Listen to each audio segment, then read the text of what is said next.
Now, I'm all for getting people with business experience into government. That's especially true for positions that affect policy towards the private sector. You want people who know what they're talking about. But the American people also want to know that when business leaders serve in government, they're representing the interests of all American business, not just their own business.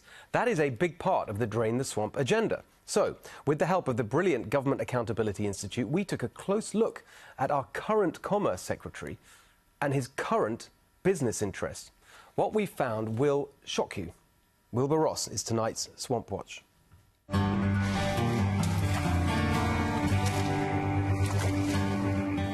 President Trump's aggressive trade policy is one of the key planks of the pro-worker populist platform he campaigned on in 2016. Recently, the president has made good on his promises by imposing significant tariffs on imports of steel.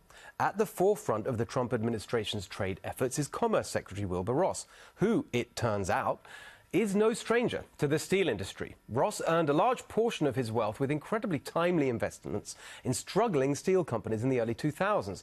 He managed to buy one such company, LTV, just a week before President George W. Bush imposed his own tariffs on steel imports, dramatically raising the value of the company. Ross's steel investments became so valuable that less than 3 years after the Bush tariffs, Ross sold them to Indian steel giant ArcelorMittal for $4.5 billion, turning a $3 million personal investment by Ross into a $260 million profit, and also earning him a seat on the board of ArcelorMittal, which would become the world's largest steel producer. Nothing wrong with that, right? Just a smart businessman who made a lot of money and is now putting his expertise to use in government for the benefit of all of us. But is it, though?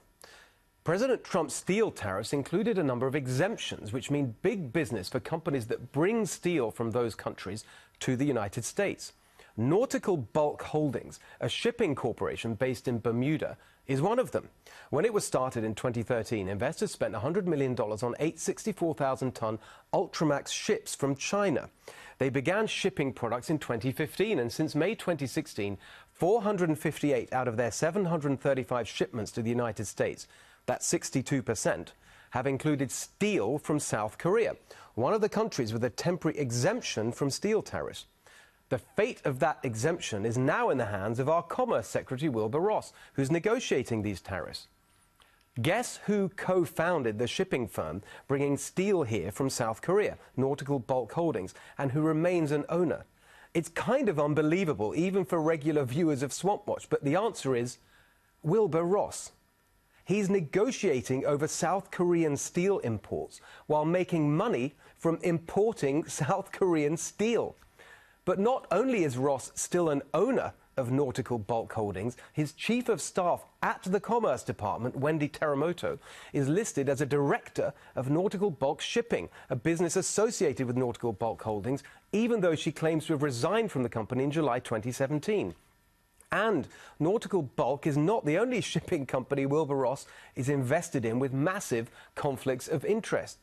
Navigator Holdings is an oil and gas shipping firm with a number of international clients, including a major oil company in Turkey, which has recently been considered for economic sanctions. Ross bought a 19% stake in the company in 2011 and increased it to 39% in 2013, according to SEC filings.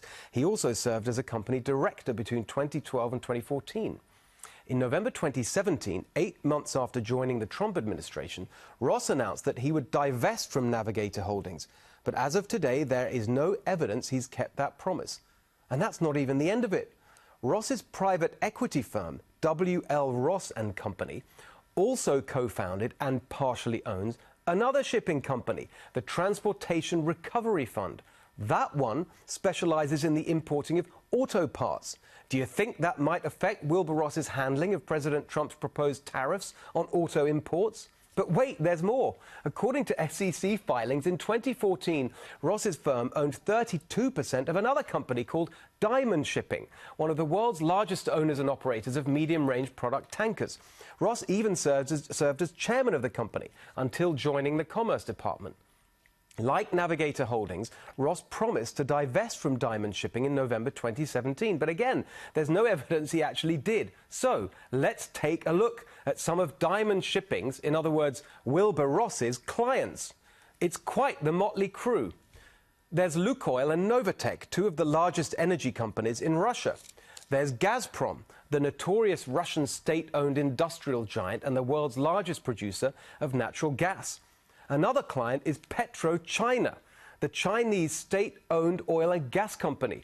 The brutal communist dictatorship in Beijing may be planning world domination, but hey, let's not let that stop America's Commerce Secretary doing business with them while in office.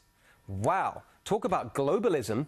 Wilbur Ross must be the toast of Davos. But wait, he's not done. There's another real charmer on Wilbur Ross's diamond shipping client list, PDVSA.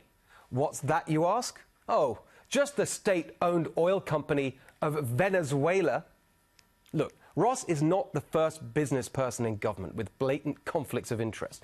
President Obama's Commerce Secretary Penny Pritzker, a billionaire heir to the Hyatt hotel fortune, owned another company, Artemis Real Estate, which bought a building in Alexandria, Virginia, that they then rented to the U.S. Patent and Trademark Office, part of Pritzker's own Commerce Department, for $1.4 million a year.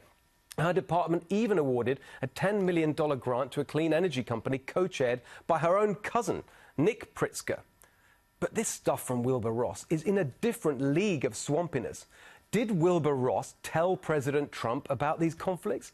Does the president know that the man negotiating tariffs designed to protect American workers from imports is making money from shipping those imports to America? It is truly astonishing. When President Trump gets back from Singapore, let's hope he finds time to toss Wilbur Ross. By the way, we reached out to Wilbur Ross's office asking if they had any comment on our story, but we have not received any response. We would love to know what you think on social media at NextRevFNC and at Steve Hilton X.